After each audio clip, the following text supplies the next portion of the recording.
Good morning, everybody. Welcome to my kitchen. This is Kim at Uncensored Food, and today, I hope you're hungry because we're having meatloaf. Super, super easy to make and so full of flavor. And I'm allowed to stuff myself with meatloaf and pie because I walk like 5 miles a day, 4 to 5 miles every single day. And if you do that, if you keep your exercise up, then you can eat. And today while walking, I ran into a girlfriend of mine who is a realtor, and every year she goes to Hobart, Indiana, I think, and buys 200 pies and gives them away to her clients. This is the perfect day to run into her. Woo, woo, woo. So I got a beautiful apple pie here from my friend Kim. We gotta stick together. So here's what we're gonna do to make one of the best meatloaves you've ever had. We're gonna start by preheating the oven to 350 degrees. First thing we're gonna do is saute half of an onion and 1 piece of garlic. So this was just for the picture. I already did the sauteing. So with a blank bowl, here's how we put it together. Here's what we're gonna do. We're gonna start with a ½ cup of rolled oats in a bowl. I would put a bunch of fresh parsley in, but I forgot to buy it, so fuck it. So I'm putting in ¼ cup of parsley, a diced red pepper, nicely smallly diced.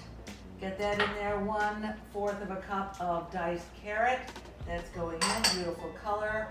½ cup of ketchup.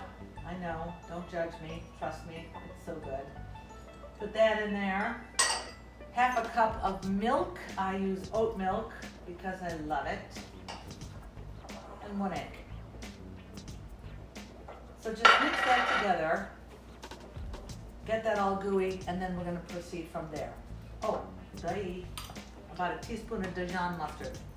We'll figure that's a teaspoon. Get the hell in. When this is all mixed together, we'll add the beef. I've got about 1.5 pounds of beef.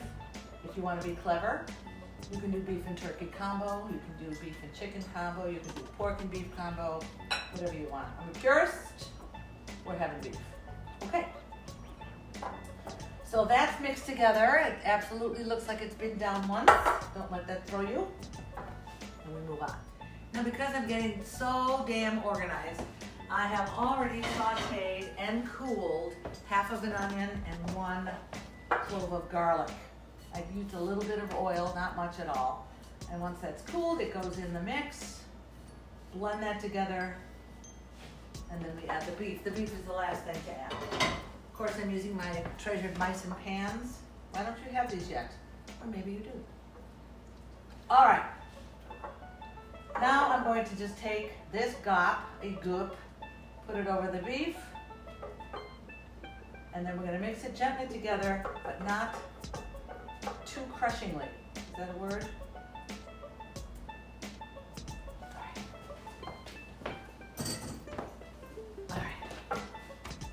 Get your hands in there.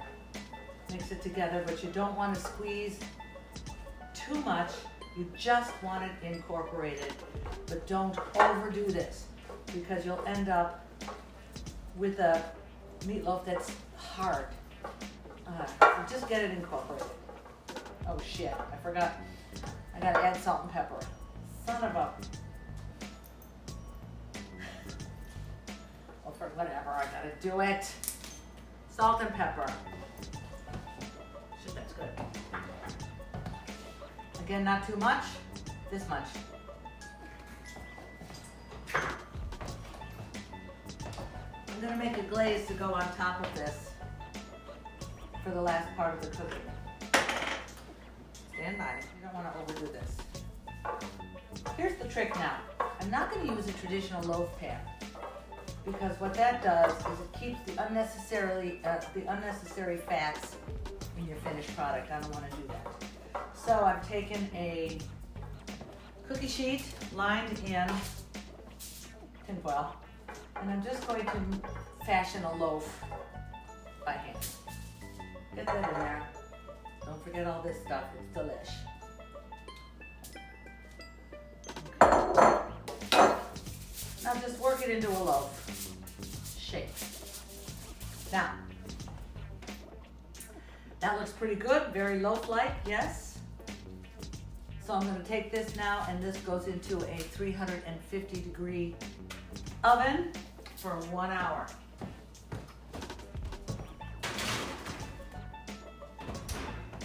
Alexa, set the timer for 1 hour.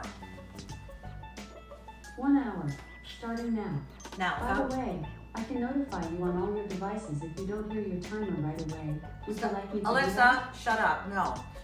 Now, if I was fancy, I would have one of those thermometers that you put inside so that this gets to an internal temperature of 160. Blah, blah, blah, blah, blah, science. I don't have one. In an hour, I'll take it out, and then we'll see where we are. So, stay away from the pie until then.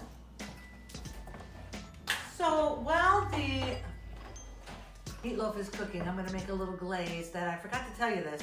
I'm going to stop the cooking, or I'm going to open the oven at 45 minutes and put this glaze on, and then do the rest of the hour. This glaze is simple as can be.